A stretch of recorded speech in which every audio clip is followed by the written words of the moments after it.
Uriel's Revenge, the Cliptic series, by David Room. Overview. Brian Sachs had enough on his plate, developing his skills as a spacecraft pilot and combat maneuvers specialist for Elwood's Privateers, a small-time Martian defense company, and helping Evie Evans, following privateer and his ex-lover, manage her nocturnal hallucinations of a raven-haired demon. When Elwood's treasure hunting hobby uncovered the lost secrets of an ancient cult, Brian and Evie were thrust in the center of an interplanetary conflict between the cult's present-day branches that threaten to upend human civilization. Uriel's Revenge is a sober, fantasy-tinged science fiction adventure. Review. A New Hope in Science Fiction. Indie Pub for the win. Uriel's Revenge is an action sci-fi story that builds tension and mystery, and then releases and reveals in satisfying, enjoyable ways. It almost forces you to continue to read on. The story involves characters who are just trying to make a living in the solar system by salvaging and treasure hunting. What they stumble into is the veil of the hidden world known only to a few, but important to all. What starts as treasure hunting for abandoned technology turns into the greatest treasure hunt mankind has embarked on since the beginning. Balance of story element. All stories have elements of characters, plot, rising action, climax, falling actions, etc. Where some authors focus on world building to the detriment of the story, or place action front and center with little room to breathe between scenes, Room balances each element well. A change in setting allows for characters to reflect or communicate. This enables development and growth. What makes them feel more grounded in reality, they learn from what just happened or look forward to what will occur with the best laid plans. When those plans are put into action, the skirmishes unfold in a realistic way. They are over and done with and quickly, and damage is taken and assessed. The benefit of this is that the action tension moves at a great pace without replacing the story. This pacing makes the book more serialized, and in a space setting, this fits well. The expanse of the plot. Room's ability to tell a good story is clear and imaginative. This is more than just demons in space. The use of biblical imagery builds up the story elements of Room's mythos without being the one-to-one knockoff that traditional publishing likes to do. For example, Room doesn't once use the word Nephilim when it would have been so easy to do. Instead, the greater background of the world allows the reader to ruminate on if the creatures encountered in the story have roots in such biblical narratives.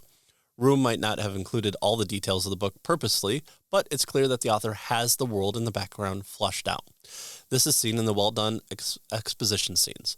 There aren't any cheap, as you all know, hack scenes we've seen Hollywood resorting to. He uses the ignorance of his characters, who are learning about the world they're entering. The explanation scenes make sense, and we, as the hidden observer, get to listen in. Such exposition also builds intrigue and drama, as you're not always sure whether what's being revealed is the truth or the full truth. The mixture of exposition, character building, and action scene makes the story flow and makes for a quick read because you're reading each of those interesting waves. The book doesn't need to explain all the details of ship propulsion in 22 pages for us nerds who enjoy that type of stuff, but Room gives you enough details that you realize you're in the future and in space, but you can still relate to the story and characters.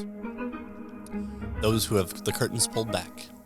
The cast of characters we follow through the story are from the future, but they're very normal characters. They're the same type of characters we relate to, even if they're capturing ghosts with proton packs or running from xenomorphs on a cramped spaceship. They're just regular folks trying to make a living before they stumble into a larger world. This approach makes the entry in the story for the reader occur quickly since the characters are relatable. Brian, the main character, is the foil for the audience. He's the new guy who's trying to figure it all out, how to do the job while finding himself in a complicated relationship, something we all have a lot of experience within our own lives or with those we know.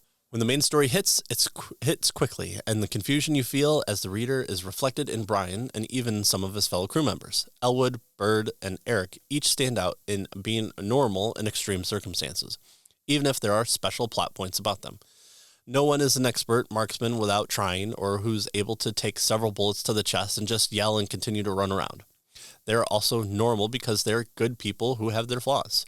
Brian becomes involved in a love triangle with Evie, the special female character that re-enters his life to throw a wrench into everything and makes some wrong choices. He's not a perfect paragon of virtue, even if you want him to be.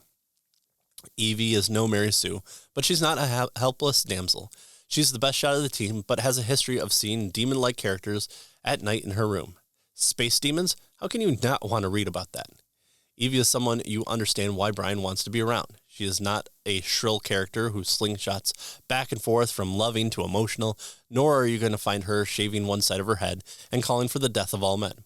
She's a soldier who can hold her own, but she's just a normal human being. Well, except she seems to be an important person in that secret cabal who's trying to use her for their own nefarious purposes. Christian fiction without the cringe. One of the fun aspects of Uriel's Revenge is all the little jokes and relatable topics Christians would find entertaining.